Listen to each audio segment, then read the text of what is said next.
Fancy garment and kids mall, sherwani, coat pant, 3 piece, suiting, shirting, tailoring, बच्चे और बच्चियों के लिए कई सारे कपड़ों की वैरायटियां। हमारा पता आयशा नगर पुलिस स्टेशन के सामने, हजार खोली, मालेगांव। प्रोप्राइटर चांद खान।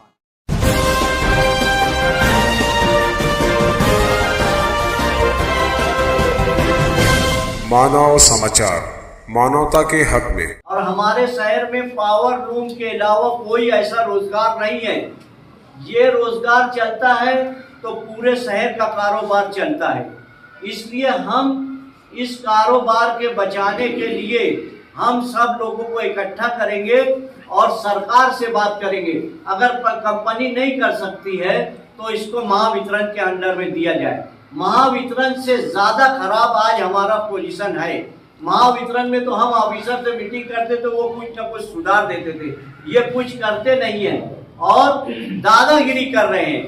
कुछ ना कुछ ऐसे लोगों को लगा के रखे हैं जहां पर वो खुद जो है मीटर में फॉल्ट करते हैं, दूसरे दिन तीसरे दिन रेट मारकर उसके ऊपर फॉल्टी लगा देते हैं। इसके लिए आपको यहाँ बुलाने का मकसद यही था कि हमारी बात सरकार तक पहुँचे और हमारे शहर का जो ये कोरोना के बाद से जूझ रहा है, मंदी का शिकार है, इसको बचाया जाए। हमारा जो बुनकर है वो कारखाना सूत वालों को लिखा चुका है, वो मजदूरी की भीख चलाने लगा है, हर तरीके से वो परेशान हो चुका है। और उस पर हमारा दुर्रा ये कि पावर कंपनी हमारे ऊपर बहुत चार्जेस लगा रही है और गैर ज़रूरी लगा रही है और कोई बात सुनने को तैयार नहीं है। इसलिए हम स्टेट गवर्नमेंट, महाराष्ट्र गवर्नमेंट से बात करेंगे।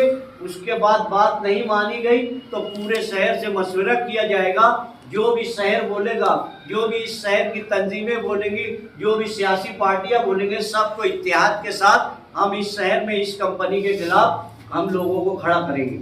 हमारे यहाँ पावर का भी लोग नंबर लगा के भरते हैं, चोरी कुछ नहीं है।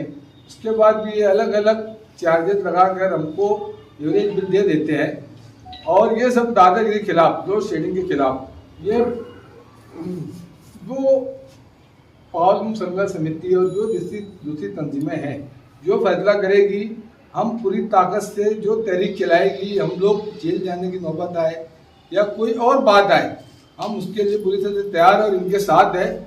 मैं आप लोगों से और आवाम से आने वाले दिन में यही उम्मीद करता हूँ कि हमें हर तरह का साथ देंगी।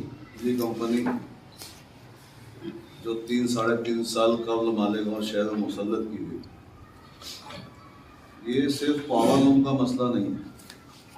तो हमारे शहर में ऐसी बातें चल रही है पावर लूम का मसला, ये पावर लूम का मसला बिल्कुल कतई नहीं है। ये पूरे शहर का मसला है। एक रिक्शा चलाने वाले ड्राइवर का मसला है, एक ट्रक ड्राइवर का मसला है, एक पावर लूम चलाने वाले का मसला है, एक चाय की दुकान चलाने वाले का मसला है, हर एक का मसला है। तो हर एक को जोड़ करके हमारी मीटिंग में तय हुआ कि एक प्रेस कॉन्फ्रेंस लेके जो इनके खिलाफ जो कुछ चंद बातें हैं जो इन्होंने बताया। आज कंपनी को इंफ्रास्ट्रक्चर पहले काम करना था, कंपनी वो फेल हो चुकी है उसके, और बिल की वसूली कब करना था सब एग्रीमेंट के अंदर लिखा है।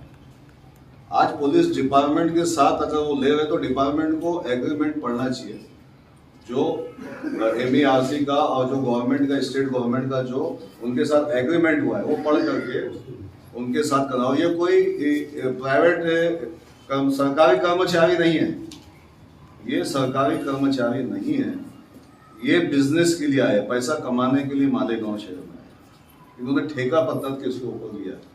इसलिए अगर ये गुंड एलिमेंट के साथ मिल करके शहर का वातावरण खराब करते हैं, जैसा कि अभी यूसुफ इलियास साहब ने और साजिद अंसारी साहब ने किया कि रात में कभी भी ये सब काम करते हैं, बिगैर नोटिस दिए काम करते हैं, जो उनके एग्रीमेंट में नहीं भी है वो भी काम करते हैं, तो ऐसी सूरत हाल में ये ब्रीच ऑफ एग्रीमेंट कर रहे हैं, एग्रीमेंट का उल्लंघन कर रहे हैं। और एग्रीमेंट का उल्लंघन अगर ये करते हैं तो इनके ऊपर भी पुलिस डिपार्टमेंट ने गुना दाखिल करना चाहिए। और पुलिस डिपार्टमेंट से हमें गुजारिश करेंगे, पुलिस डिपार्टमेंट पहले एग्रीमेंट उनका पढ़ लें, क्योंकि मेरी एक पुलिस ऑफिसर से बात हुई, उनका बिल पहले आता था कुछ मकान का 700-800 रुपये, उनका बिल आ रहा है 3000, 3500, वो भी इसके शिकार है। सरकारी कर्मचारी भी जिनके बिलों ज़्यादा आ रही वो भी इसके शिकार है। और पावर मीटर जो चेंज कर रहे हैं उसमें तो लोग बड़े नाला हैं। इन्हें जबरदस्ती हमने एक मीटर लगाया था, पैरेलल मीटर लगाया था, हमारे शॉपिंग पे एक पैरेलल मीटर लगाया था, और उस पैरेलल मीटर को लगाने के बाद जो इनका नया मीटर है, उन्होंने उस मीटर को चेक करके लगाया था जो पहले स्टार्ट था, और जो नया मीटर इनका है वो इतना फास्ट भागा था, 25% डेली स्पीड में भागा था। यहाँ का जो ऑफिसर है अमोल करके, उसको हमने रिपोर्ट किया, लेकिन उसके बाद भी कोई कंप्लेंट की कोई सुनवाई नहीं होती। हिटलर शाही चल रही है, और हमारा मुतालबा ये रहेगा कि एग्रीमेंट के मुताबिक अगर कंपनी नहीं चलती है तो हम अवामी राय जोड़ेंगे। गांव के आगे गांव की नहीं चलती, इसलिए हम गांव को जोड़ेंगे। हमारा अगला कदम जो रहेगा गांव को जोड़ने का रहेगा। और आप लोग भी कहीं ना कहीं शिकार है पावर के, तो आप लोग भी हमारी इस तंजीम को मदद करें, और आइंदा हम कोई भी लाएअमल तैयार करेंगे आपको बताएंगे, लेकिन शहर को लेकर के हम कोई भी लाएअमल तैयार करेंगे। हाईकोर्ट का आदेश है कि 2 महीने के ऊपर आपको एवरेज बिल देते नहीं आता, किसी भी हालत में आप दरवाजा तोड़ के बिल दें उनकी बिलिंग को। यहाँ पे मालेगांव में जो हो रहा है, मैं पीछे से कुछ बात आपको याद दिलाना चाहता हूँ। पीछे एक न्यूज थी, टोरेंट कंपनी ने 450 करोड़ रुपए का फ्रॉड भिवंडी में सब्सिडी को लेके किया। पेपर है, उसके बाकायदा डॉक्यूमेंट है। पीछे एमएलए के साथ 52 खुले साहब जब थे एनर्जी मिनिस्टर, उनके सामने बात साबित हुई थी कि 450 करोड़ रुपए का फ्रॉड वहां पे सब्सिडी के नाम पे हुआ था। उसके बाद सरकार ने ऑनलाइन सब्सिडी बिलिंग का जो इशू छेड़ा, उसका मकसद यही कि कहीं ना कहीं सब्सिडी को लेके चोरी हो रही है, फ्रॉड हो रहा है, वो कंज्यूमर नहीं कर रहे हैं। यहाँ पे जो एवरेज बिल दिया जा रहा है मालेगांव में भी, हमारा ये शक है, हमारी ये शंका है कि ये ऐसा खेल मालेगांव में भी किया जा रहा है कि एवरेज बिल बिला वजह कंज्यूमर को दिया जाता है बढ़ा के, बाद में कंज्यूमर जाके उसको सही कराता है। जरूरत ही नहीं है ना, आपके पास रीडर है, आपने जब एग्रीमेंट किए थे, आपने वादा किए थे कि हम हर जगह काउंटर खोलेंगे, टोल फ्री नंबर होगा, आपको एजेंटगिरी खत्म हो जाएगी, हर जगह आपको ऑनलाइन सर्विसेज मुहैया कराएंगे। आप लोग देख लो, सबसे ज्यादा एजेंटगिरी थैली लेके आज की तारीख में लोग शटर नाके पे बैठे रहते हैं। हमारा एक सवाल है, 70% यहाँ पे झग्गी झोपड़पट्टी है मालेगांव में, गरीब मजदूर सबका है। जब उनका कोई मसला आएगा, वो इतनी दूर 5 किलोमीटर दूर 5 घंटा 6 घंटा कैसे बैठेंगे जाके 100-200 रुपया खर्चा करके। इससे पहले जब महावितरण कंपनी थी, 4 प्रभाग थे, उनके ऑफिसर थे, और पूरा काम एस्कड़ा आज जो नाम से अपना ये जूना पावर हाउस, उनका हेड ऑफिस तो यहाँ होना चाहिए। 80% रिकवरी बिल ये भाग से हो रही है। लोग इतनी दूर जाए और उसके बाद 4-4, 5-5 घंटा क्यों इंतजार करें वहां पे? उसके बाद उनको धमकाया जाता है।